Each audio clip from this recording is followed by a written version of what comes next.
Aviões particulares, motos de alta velocidade, carros esportivos, bichos exóticos e violência sem limites. Assim agia Pablo Escobar, o traficante que aterrorizou a Colômbia nos anos 80 e 90.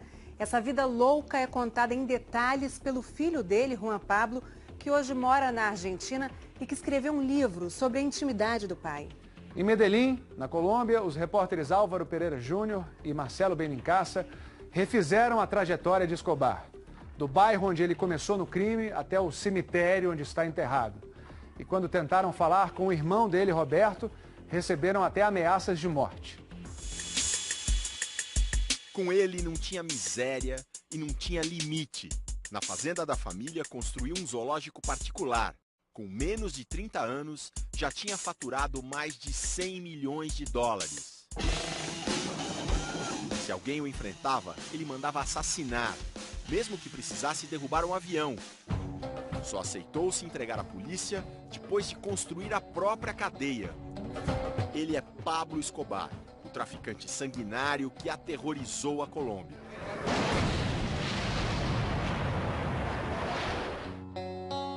Agora, a vida louca do chefe do cartel de Medellín é contada em detalhes por alguém que esteve com ele até os últimos minutos. O seu único filho homem, Juan Pablo Escobar.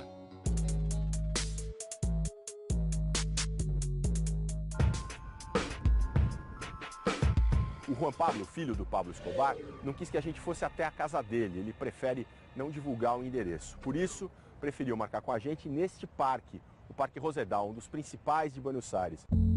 Juan Pablo, arquiteto, tem 38 anos. Há 20, junto com a mãe e a irmã mais nova, escolheu a Argentina para recomeçar a vida. Chegou a mudar de nome, Sebastián Marroquín, para fugir do passado.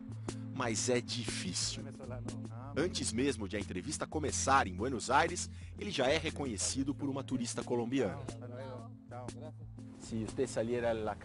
Se ele saísse na rua em Medellín, onde nasceu, em quanto tempo seria reconhecido? Eu acho que alguns segundos. Isso porque foi aqui, na região de Medellín, na Colômbia, que Pablo Escobar construiu seu império. Em 1964, quando tinha 15 anos, Pablo se mudou para este bairro chamado La Paz e veio morar nesta rua.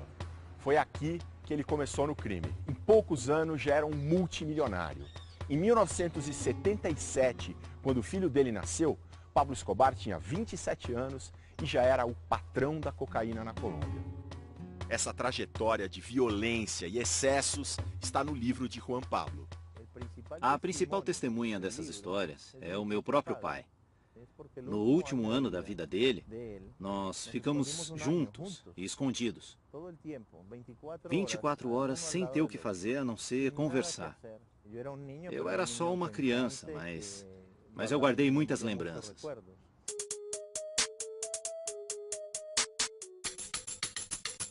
Várias dessas lembranças são da enorme propriedade que Escobar construiu para a mulher, Maria Vitória, e os filhos Juan Pablo e Manuela. A Fazenda Nápoles. O filho sempre ao lado do pai.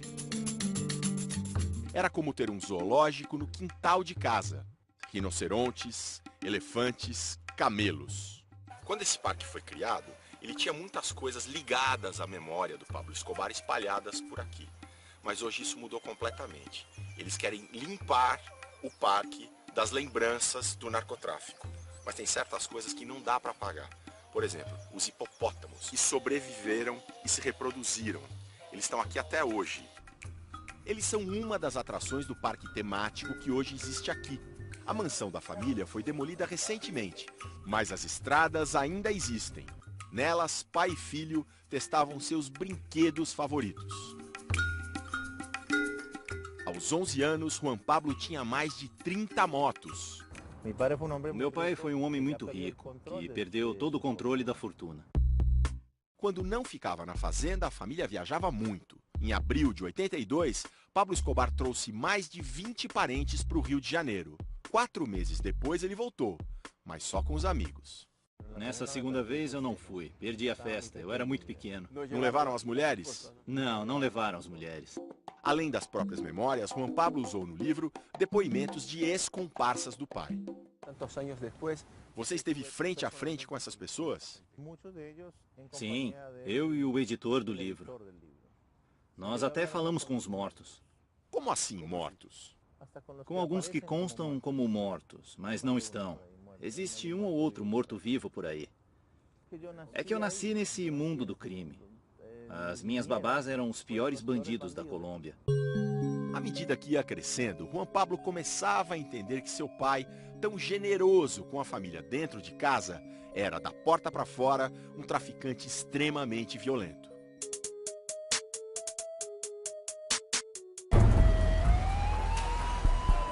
Pablo Escobar é apontado como responsável por mais de 4.000 mortes na Colômbia entre os anos 70 e 90.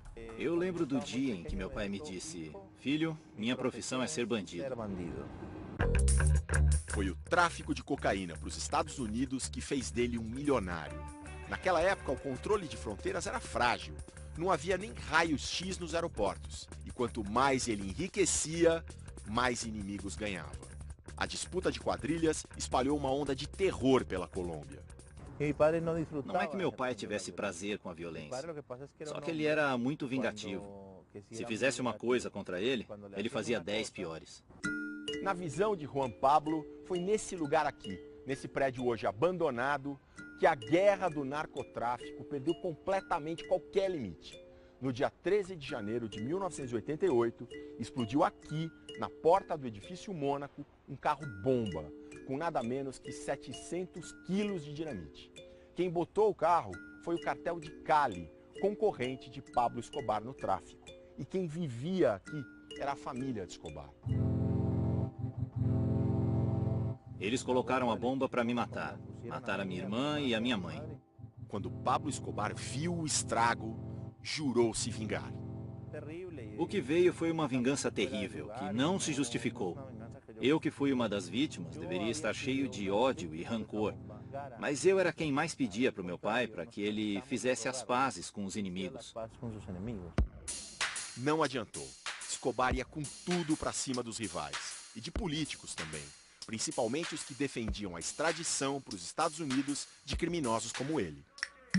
No começo dos anos 80, Pablo Escobar entrou para a política. Chegou a se eleger deputado, construiu campos de futebol e casas populares em bairros pobres. Dizia que era pecuarista. Mas foi obrigado a renunciar depois que um jornal revelou que ele já tinha sido preso, anos antes, com 8 quilos de cocaína. Desmascarado como traficante, começava aí sua vida de eterno fugitivo e de inimigo mortal do Estado colombiano, como disse o então presidente César Gaviria. O inimigo número 1 da sociedade colombiana é o terrorista Pablo Escobar. Quando Gaviria ainda era candidato, Escobar explodiu uma bomba em um avião, achando que o político estaria a bordo. Mas não estava. Morreram 110 pessoas. Nada de positivo vinha depois de tanta violência. Pablo Escobar só se entregou depois de construir a própria cadeia, cheia de luxos. Juan Pablo visitava sempre o pai. A cadeia virou uma segunda casa da família. Mas o traficante também tinha outras companhias. Agora está tudo em ruínas, mas ainda dá para ver claramente o que era a base da cama redonda, giratória, que o Pablo Escobar tinha dentro da cadeia.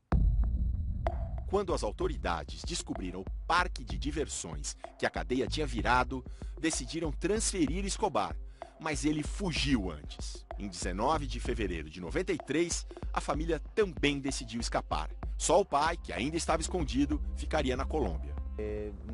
A gente ia para os Estados Unidos, mas a polícia nos segurou e não conseguimos embarcar. Eu sabia que iam nos matar. Juan Pablo, que tinha então 16 anos, estava cercado no aeroporto por homens armados, da polícia e de quadrilhas inimigas. Até que um milagre aconteceu. Um senhor que nunca tinha visto me disse: sei que você está no pior momento da sua vida, em que posso ajudar? O homem conseguiu um telefone para Juan Pablo ligar por uma empresa de táxi aéreo. Ele alugou um helicóptero e escapou do aeroporto. Foi uma jogada que salvou nossas vidas. Mas houve uma vida que Juan Pablo não conseguiu salvar. 2 de dezembro de 1993.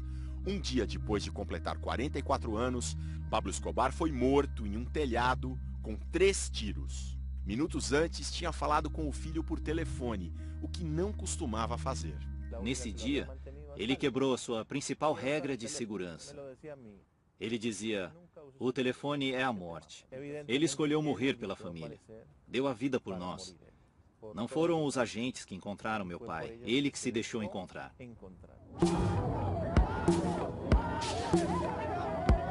O filho acha também que o tiro fatal na orelha direita foi dado pelo próprio pai. A bala estava a 5 milímetros do lugar que meu pai dizia que daria um tiro, se precisasse se matar. Juan Pablo virou o homem da família e teve que aprender a lidar com os inimigos do pai, alguns muito próximos.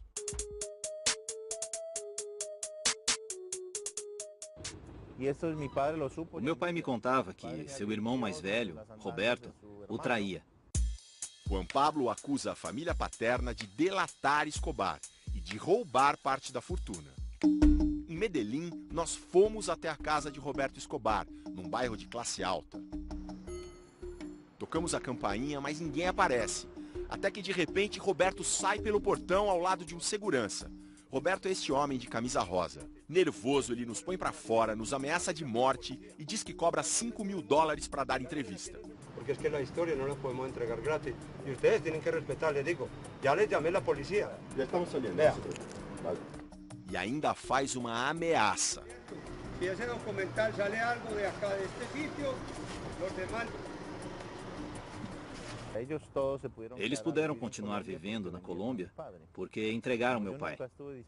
Eu, minha mãe e minha irmã tivemos que fugir do país. Morando na Argentina, Juan Pablo ficou 14 anos sem ir à Colômbia, até que em 2008 voltou, por um motivo especial: pedir perdão aos filhos de 2 vítimas do pai.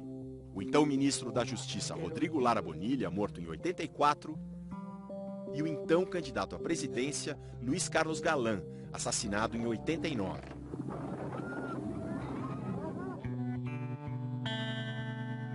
Naquela época, todos esses homens eram só crianças.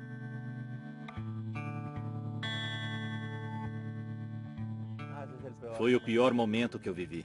Eu senti um soco no estômago. Senti toda a dor dessas famílias ao mesmo tempo, num mesmo lugar. Eu estou aqui para pedir perdão, para olhar vocês nos olhos, porque eu tenho certeza de que é isso que eu devo fazer. Você também é uma vítima. Agora a gente tem que dar as mãos, se abraçar e seguir adiante pelo caminho do bem.